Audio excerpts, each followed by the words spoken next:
Dear ladies and gentlemen, my name is Professor Carsten Knobloch from Hanover, Germany, and I'm very sorry not to attend in person on that very ISAKOS course now in Boston. The topic of my talk is shockwaves. Does it really work? These are my disclosures. In shockwave medicine, we differentiate radial pressure waves, which are generated much like an air gun, from focused shock waves. Here you see a rendering of a focused electromagnetic shockwave when traveling through the tissue, and you see a change of the pattern of the waveform when traveling through 8 centimeters tissue depth, as you see in this rendering. We differentiate focused shockwave from radial pressure waves for a number of distinct parameters, say pressure, pulse duration, impact, energy, and others. In focused medicine, we differentiate different generators, say so-called electrohydraulic, electromagnetic, and piezoelectric devices. And all of them can be summed up under the topic of mechanotherapy. If it comes to energy levels, we differentiate nanoenergy from low to medium to high energy. And depending on the tissues you want to treat, for example, a painful nerve, you only need nanoenergy, skin, nanoenergy, low energy for lymphatics and muscle injuries, medium energy for tendons, the brain, and high energy for deep germs or for bone injuries. So depending on the tissues you want to treat, you can choose different energy levels to be successful. If it comes to science and you type in ESWT in the PubMed, you will see here annual-wise the numbers of publication over the years, and you see, especially in the past 5 years, a substantial increase with more than 400 publications published each and every year. If we differentiate focused shockwave in green from radial pressure waves in yellow, we see a substantial difference with the higher numbers of publication with focused shockwave. And it comes to different indications like plantar fasciitis and shockwave. We count more than 200, shoulder tendinopathies and shockwave more than 200, epicondylitis and shockwave more than 100 publications. If we touch in the sports medicine environment, we see the majority of papers is dealing with tendons in sports, followed by bones, say sport injuries, bone injuries like stress fractures or stress edema, or bone edema itself play a major role. We see evolving numbers of publication with regards to muscle injuries. And we see in the moment a very limited number of publications for shockwaves with ligament injuries. A very readable overview has been published by Adam Tamfordy and his team from Harvard Medical School in the Journal of the American College of Sports Medicine recently. You all agree, and I'm a board-certified surgeon as well, that if you go in the OR and use a scalpel, there is a learning curve to be considered. The same holds true if you are a chef or not, if you prepare lamb cuts. So there's a learning curve in the kitchen. And believe it or not, there's supposed to be a learning curve even in the inking business. No wonder, I strongly believe there is a learning curve when using your shockwave medicine. If you want to learn more in this shockwave field, you are happily invited to the upcoming World Conference of Shockwave taking place in Daegu, South Korea from July 21st to July 23.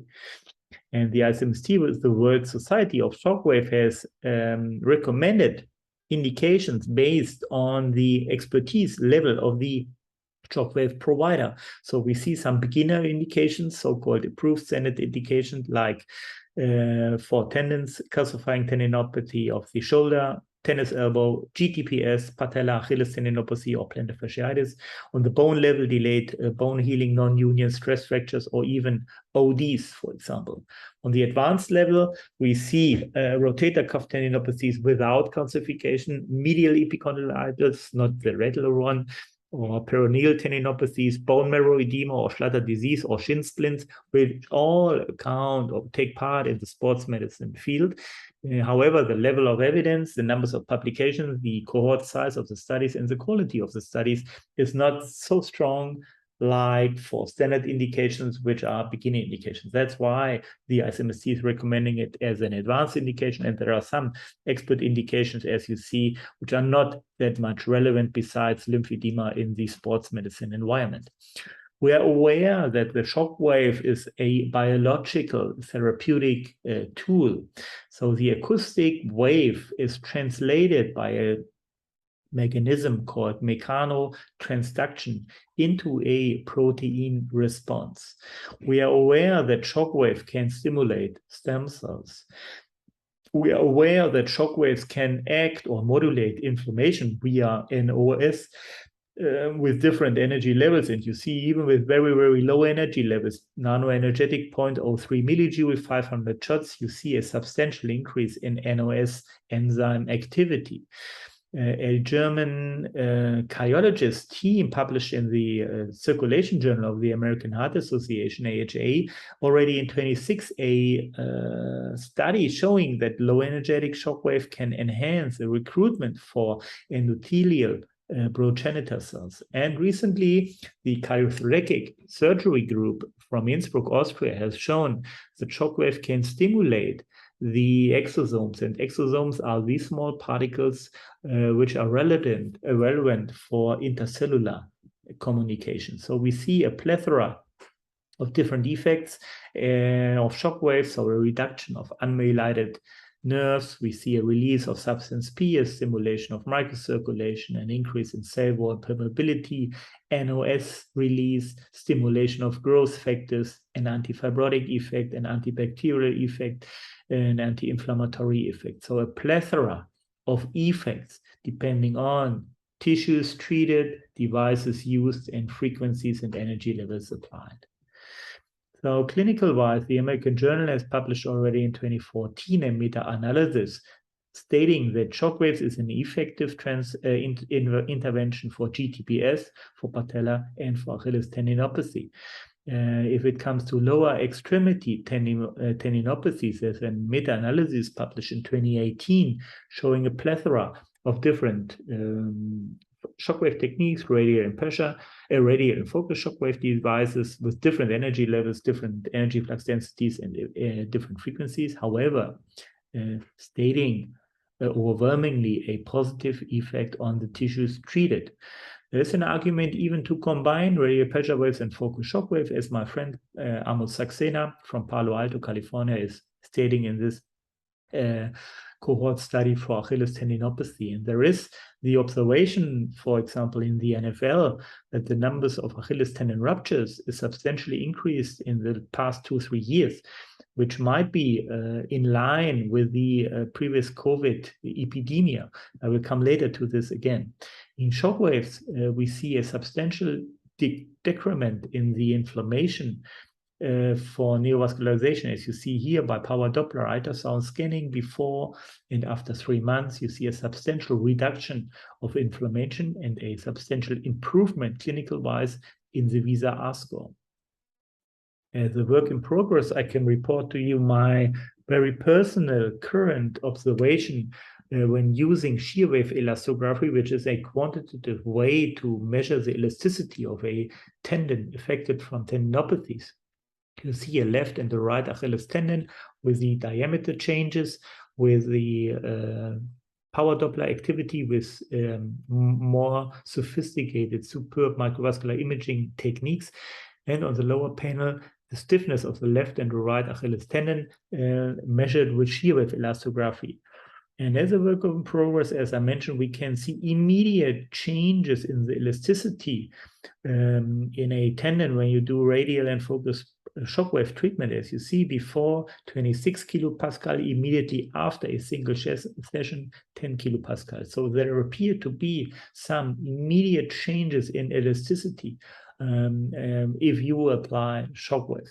If it comes to muscle injuries, there's an observation from the Belgium soccer elite published in the British Journal of Sports Medicine, that among those soccer players who suffered SARS-CoV-2 infection, a 5-fold higher likelihood of muscle injuries is evident. So in line, as I mentioned, for the NFL Achilles tendons, it appears that muscle injuries are related to CoV-2 positive infections as well.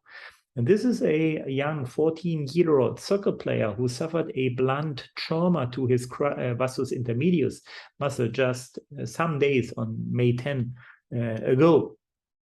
And you see on the short axis the hematoma, and this is 6 days later, where I applied focus shock wave, radial pressure waves, and novel EMTT, and you see a substantial decrement in the size of the 10-day-old hematoma. So within 6 days, as you see, a more than 80% reduction in the size of the hematoma deep in his vastus intermedius.